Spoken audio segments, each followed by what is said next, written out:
Hey guys, your friend Spencer here. A couple days ago I put a poll out on my channel asking you guys who you wanted me to listen to for 5 hours and give my take on their philosophy of ministry and all that type of stuff. And this time you chose T.D. Jakes. Last time we did Stephen Furtick, and I am still recovering from that one. But this time we're going to do T.D. Jakes, and that's going to be really good. Now, I know a little bit about what he teaches and believes, but I'm really looking forward to digging into this and really just hearing straight from him as far as where his emphasis is and how he teaches and what he teaches. And so I think it's going to be great. So today I'm going to listen for 5 hours as I'm going through my day-to-day stuff and give you my take at the end of the day. And I'm not really sure what to expect with this one, but we'll see what happens. And go. Well, I did it. 5 hours of T.D. Jakes, and I gotta admit, I enjoyed this one a whole lot more than I did the Stephen Furtick episode. But there's still problems here. I'm going to start off with some of the things that I like about T.D. Jakes and some of the things I didn't like about T.D. Jakes. So let's get into the things that I really liked about T.D. Jakes. First of all, this guy is so exciting. I mean, there is no way you could fall asleep through this guy's sermons. To the best of my ability, I'm going to stretch and go. Hallelujah! Be strong! And I appreciate that. I appreciate guys who are excited and passionate about what they're saying and excited and passionate about the content that they're giving, and they feel like, man, this is something you have got to have. And I like that. I like hearing preachers preach when they sound like they're really believing what they're saying. Abraham Lincoln said years ago that he enjoys hearing men preach when it looks like he's fighting a swarm of bees. But I mean, there's something to be said about a guy who's exciting, who can keep your attention. That's the mark of an effective communicator, that he's able to get you excited about something he's excited about. And there's something to be said for that. And some of these preachers today are so boring, you can't even hear these guys. I mean, I have heard old ladies read the minutes to last month's Rotary Club with more passion than some of these preachers alive today. And I think there's a lot of terrible ways to die, and I can think of many of those, but I think probably the worst way to die is to die of boredom in a church service. If some of these people that are suffering from insomnia knew what I know about some of these preachers, then they would join the average Baptist church and listen to the Sunday morning service, and it would cure their insomnia very quickly. I'm gonna get in a lot of trouble with this video. Who cares? Let's just go with it. I mean, who wants to hear a preacher preach that sounds like Ben Stein? Wow. And I'm not saying that like every preacher has to get up every service and preach with the passion of a domestic dispute in the Mexican trailer park, but, I mean, we could all step it up a little bit, don't you think? This is God. This is the Bible, and this is something that's exciting. And the worst thing you could ever do to a congregation, especially young people, is talk about God in such a way that it puts them to sleep.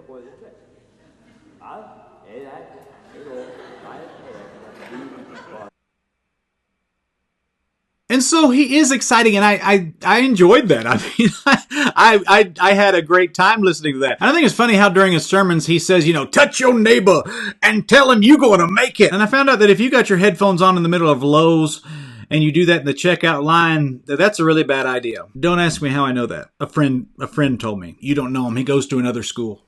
I've had a crazy few days. But not only is he exciting, he is also a skilled speaker. I mean, his vocabulary is on point. His delivery is very good. He is a great communicator of what he believes to be the truth. He is very skilled and very good at what he does. And I have no qualms with that whatsoever. And probably the best thing out of all of this is that in this whole process, I have a new alarm clock ringtone from my phone, and it really is going to help me with getting out of bed in the morning. Wake up, wake up, wake up, wake up, wake up, wake up out of your sleep, wake up out of your sleep. I don't think my wife's going to like that. But on the flip side, let's talk about some things that were not good about T.D. Jakes. Number one, I want to tell you that this guy's not a Bible preacher. He is a motivational speaker that refers to the Bible, but ultimately his message is not one of Jesus Christ and Him crucified. His message really is you can have a great and exciting and meaningful and wonderful and powerful and useful life, which really isn't a bad message, but that's not really what the Bible said. In the spectrum of false teachers of the end time, there really are three groups, and I want to kind of give you these three groups, okay? First of all, you got your Hillsong, your Bethel, and your Elevation Worship, all that crowd. They basically are the lust of the flesh, which is the desire to feel something. You want to feel something, and so you gravitate to those people because they help you feel something. And then next you have the prosperity crowd. You have the Kenneth Copelands and the Paula White, which is the lust of the eyes, which is the desire to have. You want to be rich like they are, so you invest in their ministry because you think that as you give to them, God will give back to you, and you desire to have. And so they are the lust of the eyes, the desire to have. And then last, I would put T.D. Jakes as the third one, the pride of life. He is the one that if you're down on yourself and you think that you can never do anything meaningful with your life, then T.D. Jakes has a message for you, and that message is you can do it. You can make it happen. You can do something meaningful with your life. That was probably the worst T.D. Jakes impersonation I have ever heard in my life. And see, the lust of the flesh and the lust of the eyes and the pride of life are the three tactics that Satan uses to get us off track and get us into sin. And he did the same thing with Eve in Genesis chapter 3, verse 6. And the woman saw the tree was good for food. That's the lust of the flesh. And then in that it was pleasant to the eyes. That's the lust of the eyes, the desire to have. She looked at that fruit and said, ooh, that'd be nice to have. Oh, man. That's the lust of the eyes. And a tree to be desired to make one wise. That was the pride of life. The desire to be something more and greater and more powerful than what you already are. That's how Satan gets everybody. The lust of the flesh, the lust of the eyes, and the pride of life. Which is what 1 John 2:16 shows us. For all that's in the world, the lust of the flesh and the lust of the eyes and the pride of life is not of the Father, but is of the world. Those are the three things right there that Satan uses to get everybody. Really, the lust of the flesh, the lust of the eyes, and the pride of life. And so your Hillsongs, your Bethels, your Elevation Worship, that's the lust of the flesh. Your Copelands and all your other prosperity guys, your Joel Osteens, that's the lust of the eyes, the desire to have. And then I would say T.D. Jakes is the pride of life. His message is not a Bible message. His message is you can be somebody special. And God is a means to that end. And there is a clip that sums this up perfectly and shows you exactly what he's saying. And I want you to watch this with me. If you want more fruit, and there's nothing wrong with wanting more, stop allowing people to make you feel bad because you want more. If you suspect that your potentials exceed your position right now, if you think that you have more potential to go to the next level than where you are right now, shout more fruit. When you shout more fruit, you're saying to yourself, I want my capacity to grow to the level of my vision. I don't want to believe on one level and live on another level. I want more fruit, not because I'm greedy, not because I'm arrogant, not because I'm self-consumed, not because I'm a self-enthroned egoist, not because I'm a narcissistic maniac. I want more fruit because I would hate to live and die and never reach the potential I was created to reach. That's where we are right now. And see, that sums up his message really beautifully. I mean, his message is you have a potential and you can reach that potential, and God is a means to that end. Jake says you can be somebody meaningful, important, powerful, and respected, and you can use God to make that happen. And there's really not a whole lot of difference between that and Joel Osteen saying you can have your best life now. This is the gospel of being the best you can be, which isn't the gospel. It's not even a Bible message. You see, Jake says that God is the means and the end is an incredible life that you can live. When the Bible teaches that Christ, who is our life, wants to live his life through me, and there is a difference. You see, the Bible says in Galatians 2:20, I am crucified with Christ, nevertheless I live, yet not I, but Christ liveth in me. And the life which I now live in the flesh, I live by the faith of the Son of God, who loved me and gave himself for me. This is not what T.D. Jakes is preaching. And even Colossians chapter 3, verse 4, it says, when Christ, who is our life, shall appear, then shall you also appear with him in glory. Christ has a life that he wants to live, and he will live it through you if you give up your life, and you give up your dreams, and you give up your desire, and your hopes, and your plans, and allow Christ to live through you. That's really when living really begins. And see, Jakes is teaching that Christ is the means to the end of the great life, when the Bible simply teaches that Christ is the life. He is the way, the truth, and the life. He came that we can have life, that's his life, Christ's life, and have his life more abundantly, Christ's life.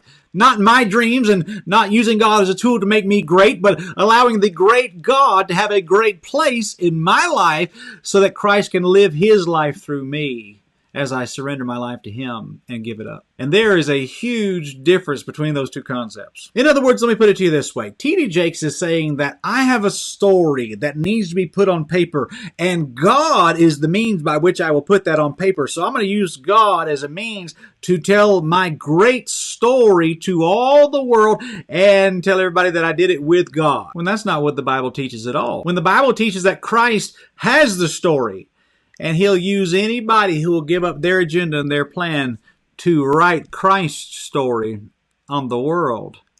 That's what the Bible teaches. The truth is, Jake says you can be the storyteller and you can use Christ as the pen. When Christ says, no, I'm the storyteller, and I'll use you as a tool to write my story to the world. And really the message that Jakes is preaching, I think there is a place for it.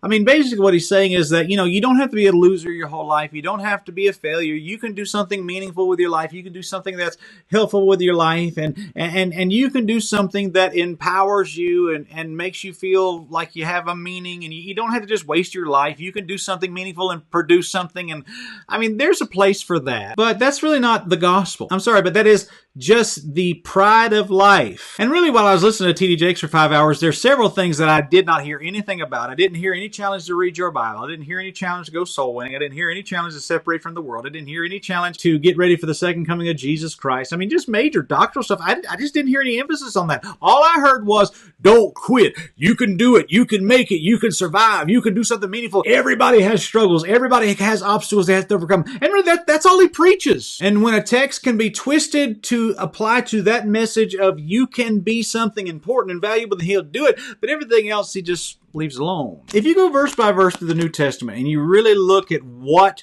the Bible is emphasizing, then you will realize that T.D. Jakes is really not emphasizing what the Bible is emphasizing.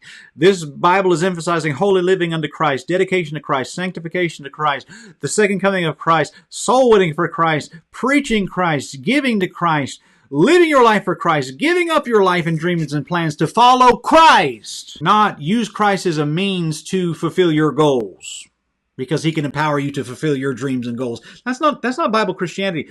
God is not a genie in the bottle for you. He's not. God is not your lucky rabbit's foot. He's not some lucky charm. He's not some little leprechaun that'll make all your dreams come true. That's not who God is. And I fear a lot of these guys are preaching basically that. And before we get too critical on T.D. Jakes, truth is, the nation of Israel did this back in the Old Testament. Do you remember the snake that Moses lifted up on the rod, and everybody who was bitten by the snake could just look at the snake and be healed? Well, that was something called the Nehushtan, and that was actually put in a temple later in Israel's history. And the people were actually going in there burning incense to the means by which God used to heal the nation of when they were all being bit by snakes. And so what they were doing is that they were actually making an idol of the blessings of God rather than worshiping, serving the God of the blessings. You can make an idol of the blessings of God and completely forget the God of the blessings. The Lord said, if my people which are called by my name shall humble themselves and pray and seek my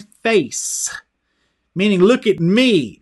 The problem is today is that we're seeking God's hand rather than seeking God's face. We want what God has rather than who God is.